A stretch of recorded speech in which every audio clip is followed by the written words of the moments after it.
İlk önce şeyi sizden alalım. Siz deprem gecesi neler yaşadınız? 6 Şubat deprem anı gerçekleştiğinde sizler neler yaşadınız ve kendinizi nasıl depremden kurtardınız? Ee, Ya zaten o gece yattık. Saatin de farkında değildik. Sonradan saati anladık. Saat 4:17'de deprem oldu ama inanılmaz bir şeydi. Yani o kadar kuvvetli bir şeydi ki şiddetli. Ne olduğunu anladıktan sonra hemen binamızı terk ettik ve dışarıya çıktığımızda Kiminle yaşıyordunuz? Kaç ben kişiydiniz tek binada? yaşıyorum. Ben kendim tek yaşıyorum evimde. Ama binada 4 aile var. Aile değil de yine 4 ev içinde yaşanıyordu. Dışarıya çıktığımızda inanılmazdı yani. Resmen kıyamet kopmuş gibi bir şeydi. Ee, Ondan sonra herkes bir yere koşmaya başladı. Ben anne babamı aramaya geldim kendi binalarında.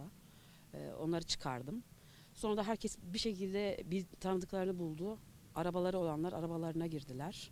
Ve bekledik. Ne Hani olur? bekledik derken nereden beklediniz? Arada Nereye bekledik. gittiniz? Tanıdıklarımızın arabaları vardı. Orada bekledim. Ee, Böyle. Peki az önce anlattığınız olay nasıl gerçekleşti? Bugün mü gerçekleşti? Ne zaman gerçekleşti? Ona gelecek olursak. Yani sen nasıl karar verdin? Binan kaldığın ev hasarlı bir evdir ve sen o eve girmeyi düşünmüşsün ve gidip biriyle karşılaşıyorsunuz, birlikte giriyorsunuz. Olayı baştan anlatabilirsiniz. Evet, ben kaldığım evden çıktıktan sonra evimde bir miktar param vardı. Onu alabilir miyim diye düşündüm. Yani bir iki gündür onu düşünüyordum. Yani binada acaba girsem sorun olur mu diye. Ben de evime doğru giderken orada burada işte AFAD'dan ekipler, gönüllüler falan çalışıyorlar. Yolda Ülke Ocakları Derneği'nden yeleklerle giymiş e, 4 kişilik bir grup vardı. Oradaki bir kişiyle konuşurken işte binaya girmek istiyorum acaba ne olur falan diye bilgi almak istedim. O aslında ilk başta riskli dedi. Sonra ben de işte hani param var diye bir mevzu açınca biraz hani yanımda durmaya başladı. Ben dedim hani siz olursanız destekçi olursanız bana hani içeriye girebilirim. Daha kendime güvenerek girmek isteyebilirim dedim. İlk önce dedi ki ben girebilirim ama riskli, çok riskli burası. Zaten ön tarafında da bir deprem enkazı vardı. Orada bir çalışma vardı. AFAD çalışıyordu. Neyse karar verdik gitmeye.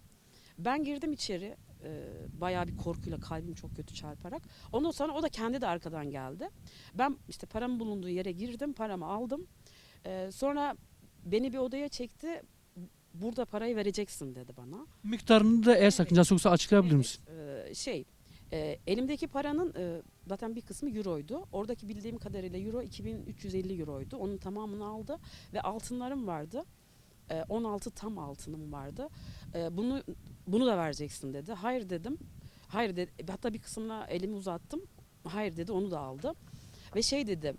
Bunu da kimse duymayacak, aramızda kalacak dedi. Ben de oradan aslında gerçekten korktum. Hani zaten riskli bir binanın içindeyiz. Yani benim olayım başkayken başka bir şeye döndü. E, verdim. Altınların hepsini verdin ve Altınların ne kadar hepsini bir verdim. dakika Aynen. altınların hepsini vermişsiniz ve para olarak ne kadar euro verdiniz? 2350 euroydu. Hı hı. Ne kadarını ona verdiniz? Onun tamamına. Para miktarının Para hepsini 2350 euro. tamam. Bir de altınlar. Altınlarda 16 tam altınım vardı. Verdim. Hatta bir çeyreğim de ek olarak o vardı. Yani 16-25 diyelim. Sonra dedi ki bana bunu kimse duymayacak dedi. Aramızda kalacak. Tabii ben hani yine korkuyla evet dedim oradan çıkmak için. Ondan sonra tamam mı dedi. Giderken de inerken de bak böyle tamam mı falan ben tamam diyorum. Aşağı indiğimde ben istedim aslında bir kısmını ve bana dedi ki sağına bakarak sağdan çık hiç arkana dönmeden git. Ben bu şekilde gittim. Tabii sonra geldiğimde ne yaptım diye düşündüm. Yani işte tanıdıklarımıza söyledim ama işte burada şu an durum o kadar kötü ki hani bu durumdan ilgilenebilecek kişiler yani kişilere gittik ama herkes e, bu adamlar çekmiş gitmişlerdir. Gönüllü olarak geldiler.